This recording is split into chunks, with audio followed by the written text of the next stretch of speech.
The 2022 playoff race is heating up. You've got your frontrunners for MVP in Mahomes, Hurts, Burrow, and Josh Allen. Your defensive player of the year seems to be boiling down to Micah Parsons and, well, Micah Parsons. And the AFC and NFC playoff hopefuls are still fighting for those 5 through 7 slots. One of these teams that could possibly make it is the Seattle Seahawks, a team that no one really thought at the beginning of the season had any shot at the playoffs, and that's with them struggling as of late, because at one point they were 6-3. Still, this was projected to be a bottom 5 team this year, yet here they are. A big reason why is the resurgence of Geno Smith. Those of you who have maybe just started watching football, or maybe you're a younger viewer, you've probably never heard of the name Geno Smith, yet he has been around for almost a decade in the NFL. For those of us who knew Geno Smith back in the day, we thought of him as no more than just another failed Jets quarterback. The Seahawks are fighting for their playoff lives. It is due to the fact that Geno Smith has now become the quarterback he was always capable of becoming. But it's a lie to say that the journey was not long.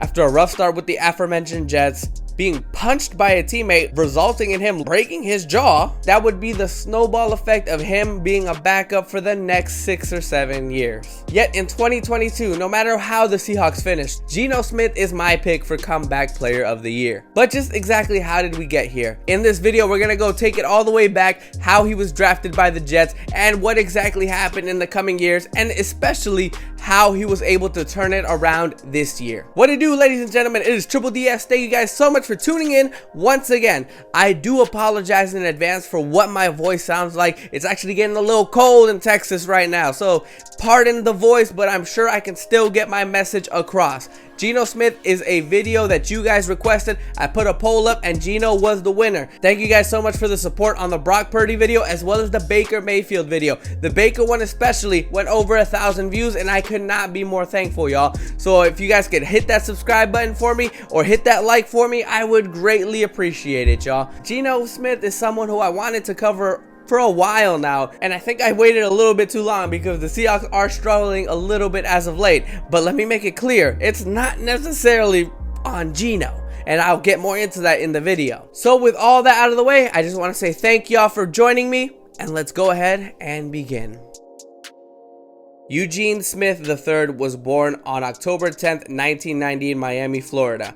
He actually got the nickname Geno from his grandfather, who was nicknamed himself Big Geno. Fast forwarding to high school, more specifically his junior year in high school, he compiled 2,200 yards for 25 touchdowns and only 3 interceptions. After his junior season, he was invited to the Elite 11 camp, where if you don't know exactly what that is, it's a quarterback camp for high school players to compete against one another. Some alumni include Andrew Luck, Teddy Bridgewater, Matthew Stafford, Jameis Winston, and more recently, Justin Fields. Despite how well his junior season was, his senior season was even better, throwing over 3,000 passing yards, 30 touchdowns, and was named to the ESPN Top 150 Prospects around the country. After high school, Geno Smith does commit to West Virginia, and after redshirting his freshman year, he becomes the starter come sophomore season. He plays decent, 24 touchdowns, 7 interceptions, and just under 2,800 yards passing. His junior year is when he really takes off, and I do need to emphasize that there was a coaching change that happened. This is the year that Dana Holgorsen arrives at West Virginia, and he transforms Geno Smith to an elite quarterback in college, his numbers drastically improving. In his junior year, he sets single-season passing records in completions, attempts, and passing yards with a 31-7 touchdown to interception ratio and throwing just under 4,400 passing yards. A great year topped off by destroying Clemson in the Orange Bowl 70-33. Senior year, he did better statistically, throwing just over 4,200 yards passing, a grand total of 42 touchdowns to 6 interceptions. But in 2012, this West Virginia team did have a 5-game losing streak. Nonetheless, after his senior year, he does declare for the NFL draft, and this is the part where I'd like to talk about the team that drafts him. So let's talk about the 2012 New York Jets. And this is, guys, this is gonna be fun because the Jets back in the day were pretty funny. The year prior, Rex Ryan's team was 8-8, looking to improve that and possibly make the playoffs. There was a QB controversy in 2012 as the team traded for Tim Tebow, giving Mark Sanchez competition for the starting position. Unfortunately for Rex Ryan and the Jets, they do not improve on their 8-8 record from the past year as they go 6-10, with the low point being Mark Sanchez's infamous butt fumble. During the draft, Geno Smith actually attends day one, expecting to be a first-round pick. Unfortunately, his name is never called, and he's forced to go home without a team. And as much as it sucks to not be a first-round pick, because that does affect your pay, he was a second-round pick, and he was selected by the Jets, thus ending his big wait. And it turns out the luck would be on Geno's side, as in the preseason, Mark Sanchez suffers an injury, thus thrusting Geno Smith to be the starting quarterback for the Jets in week 1. I say lucky, but maybe hindsight, maybe it wasn't that lucky. He actually led a game-winning drive and pushed the Jets to be 1-0. So it was a good start for the rookie. Another highlight would be in week 3. He actually was the only Jets rookie to throw over 300 yards in a game, something that I think to this day hadn't happened. But that's pretty much the extent of the positives for Geno's rookie year. An example would be just in between those 2 games. Week 2 against the Patriots, he throws 3 interceptions. And in another game against Cincinnati, being down 9-49, Geno Smith does get benched in that game. All in all, it was a very up and down rookie year with more downs than ups. Final stats for Geno included an 8-8 record, threw over 3,000 yards passing, which is still pretty solid for a rookie, but a whopping 12-21 touchdown to interception ratio. Seems like Geno was maybe better off not playing this year, but the injury to Mark Sanchez, he was forced to come in. So like I said, take it as you will. Maybe it was lucky that he got this opportunity. Maybe he was unlucky. You guys decide. Unfortunately, 2014 wouldn't get better. During the offseason, the Jets signed Michael Vick to back Geno up. And although Smith was named the starter for week 1, he was struggling mightily, just like his rookie year. Week 5 against the Chargers being down 31-0. Michael Vick comes in relief for Smith, and Vick actually does decent. Geno does return for week 7 against New England, plays okay, but ultimately gets benched in week 8 against the Bills, where in just 8 attempts passing, just 8, he throws 3 interceptions. He threw more completions to the other team than he did his own team. That pretty much summed up his season in 2014. After the 2014 season, Rex Ryan is fired, in comes Todd Bowles. And 2015, y'all, can easily be summed up with Geno Smith versus the defensive end for the Jets, N.M. Kapali. And if I butchered it, I'm very sorry. I'm just going to call him IK. That's his first initials. 2015 for Geno Smith was pretty much over before it began. During training camp, IK and Geno got into an altercation over a $600 debt. To make a long story short, IK got Geno a plane ticket to go to his camp. Unfortunately, Geno never showed, and this altercation does get out of hand where IK sucker punches Geno Smith, causing a broken jaw.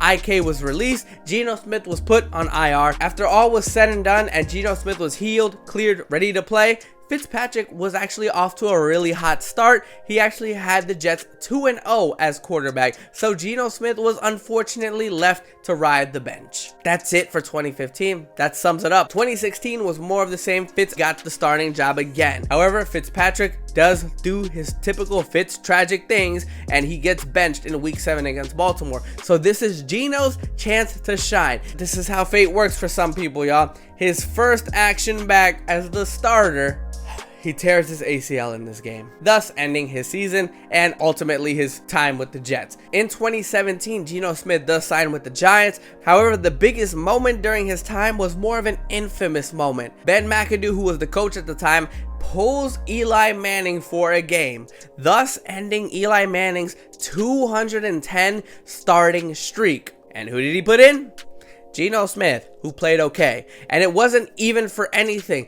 This guy, the coach, Ben McAdoo, just pulled Eli just to put him back in the next week. The streak's over. Might as well keep Geno out there. That's pretty much the extent of Geno's time with the Giants. He spent time with the Chargers in 2018 before landing a spot behind Russell Wilson in 2019, where he remained a backup until 2021. This is where the 2022 season starts, and this is where the redemption starts. Russell Wilson is traded in a blockbuster deal to the Broncos. The trade does also include Drew Lock, who many thought would become the starter for Seattle. The trade of Russell Wilson led to people speculating that the Seahawks were in tank mode / rebuild mode, so they were not gonna do much this year. Even though Drew Lock might have the intangibles that might be a little bit better, Geno Smith has been in this system, in this Pete Carroll system now for 3 years. He outduels Drew Lock and is named the week 1 starter.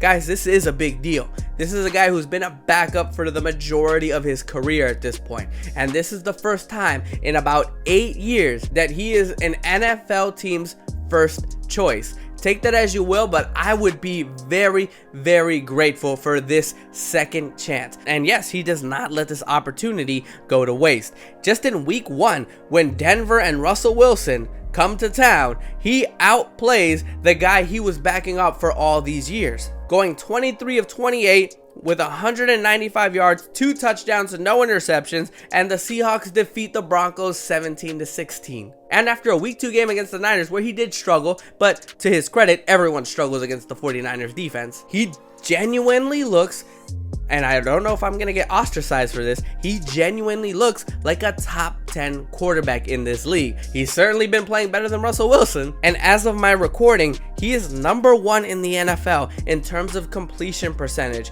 He's compiled 26 touchdowns to 8 interceptions, which rank him 4th in the NFL. Not to mention that he's also in 8th place in passing yards. With 2 games left, he was named to his first ever Pro Bowl. Through 16 weeks, the Seahawks are sitting at 7-8. Maybe it's not the most ideal situation to begin with, especially when you think of the losing streak that they've been on recently. But really, outside of last week against the Chiefs, all of these losses haven't really fallen on Geno. Yes, they're struggling right now, but keep in mind, this is a team that was supposed to be in rebuild mode. They weren't supposed to already have 7 wins. Do you realize how many points this man has to put up on a weekly basis to keep the Seahawks afloat? The games that they have lost, the defense has given up 39, 40, 30, a pair of 27 points, all of these losses. So unless Geno Smith is playing like a top 5 quarterback every single week, the Seahawks defense is just going to keep having games close. So I really don't put the Seahawks struggles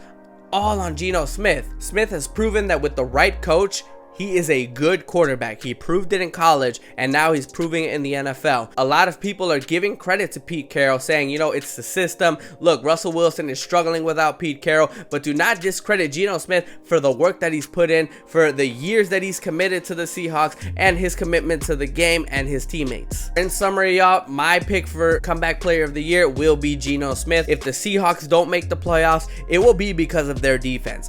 I'll be rooting for Geno Smith, but at the same time, I said I'd be rooting for Brock Purdy, so it's a little bit weird there. I'm rooting for everybody. I'm rooting for the underdog. I'm the underdog type of person I like to root for. That's why I'm rooting for Baker Mayfield. Why am I rooting for all of these NFC West teams now that I think about it? Did we just lose to one in the Super Bowl? So that's gonna do it, y'all. Thank you guys so much for watching. If this is your first time on the channel, feel free to smash that like and subscribe button. We're on the road to 1250 subs. I appreciate your guys' support. Again, I do apologize for my voice, a little congested despite medicine and all, but I hope you guys enjoyed nonetheless. And if I missed something, let me know in the comments. Feel free to check out the rest of the playlist. I can leave it at the end here. I've covered the likes of Brock Purdy this year, Baker Mayfield this year, Akili Smith last year, if you guys know who that is, and Todd Gurley, just to name a few. So I hope you guys enjoyed. Check the playlist out, and until next time, y'all, boy.